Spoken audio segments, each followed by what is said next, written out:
नमस्कार दोस्तों, आप सभी का स्वागत है। आज की इस नई कहानी में कहानी का नाम है चमत्कारी रोटी। कल शाम मैं माताजी के पास बैठा था और हम ऐसे ही चर्चा कर रहे थे। माताजी ज़्यादा पढ़ी लिखी नहीं हैं, मगर वो कोई भी बात बड़े गौर से सुनती हैं और फिर बताती भी बहुत चाव से हैं। घर में सबसे छोटा होने के कारण मेरा माताजी से बहुत लगाव है और हम अक्सर ऐसे ही बैठकर काफ़ी देर तक बात करते हैं। माताजी ने बताया कि जब भी घर में खाना बने तो 2 रोटियां ज़रूर निकालनी चाहिए। तरीका तो ये है कि पहली रोटी गाय की और अंतिम रोटी कुत्ते की होनी चाहिए। इससे घर बहुत सी अन्यास दिक्कतों से बचा रहता है और दूसरा जानवरों को खाना मिल जाता है। मैंने कहा, हाँ ये तो सही बात है। फिर वो बोली कि मेरी माँ ने इसी बात से संबंधित एक कहानी सुनाई थी। मैंने तुरंत कहा, बताइए मुझे भी वो कहानी। और माताजी ने कहानी प्रारंभ की। एक गांव में एक बुढ़िया अपने बेटे, बहू और पोती के साथ रहती थी। बुढ़िया के पति की मृत्यु हो चुकी थी और बुढ़िया के एक खेत भी था। बुढ़िया का बेटा फौज में था। बुढ़िया खेत संभालती और बहू घर। बुढ़िया जब खेत पर रहती तो उसका खाना बहू पोती से खेत पर ही भिजवा देती थी।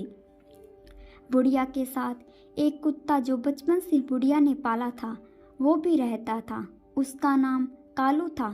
जब वो पोती खाना लाती तो वो 4 रोटी और सब्जी लाती। बुढ़िया उसमें से 2 रोटी कालू को डाल देती और 2 खुद खा लेती। पोती ये सब देखती रहती।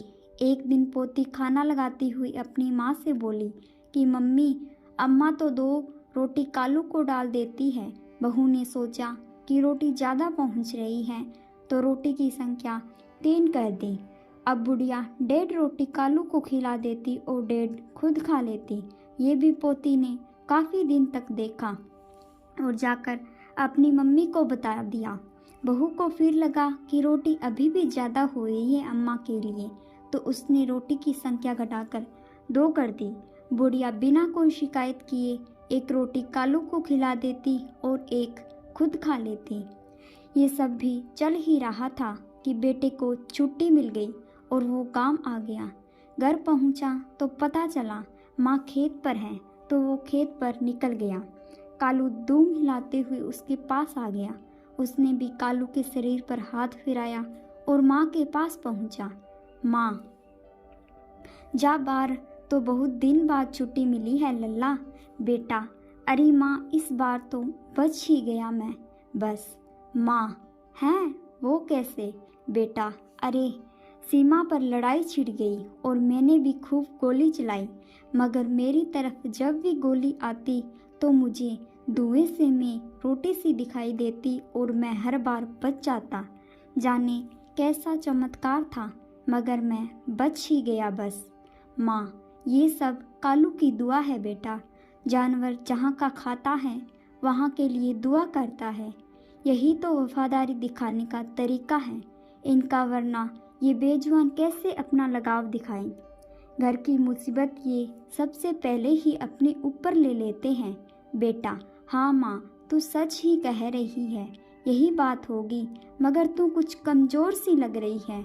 माताजी ने पूरी कहानी बेटे को बता दी और बेटे ने जब कालू की रोटी की करामात अपनी पत्नी को बताई तो पत्नी फक फक फक के रो पड़ी और उसी दिन से कालू का खाना अलग से जाने लगा।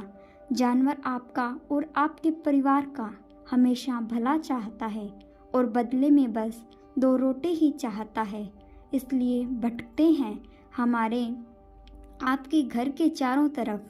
इसलिए बेजुबानों के प्रति हमें दया भाव रखना चाहिए, उन्हें भी रोटी खिलानी चाहिए। धन्यवाद।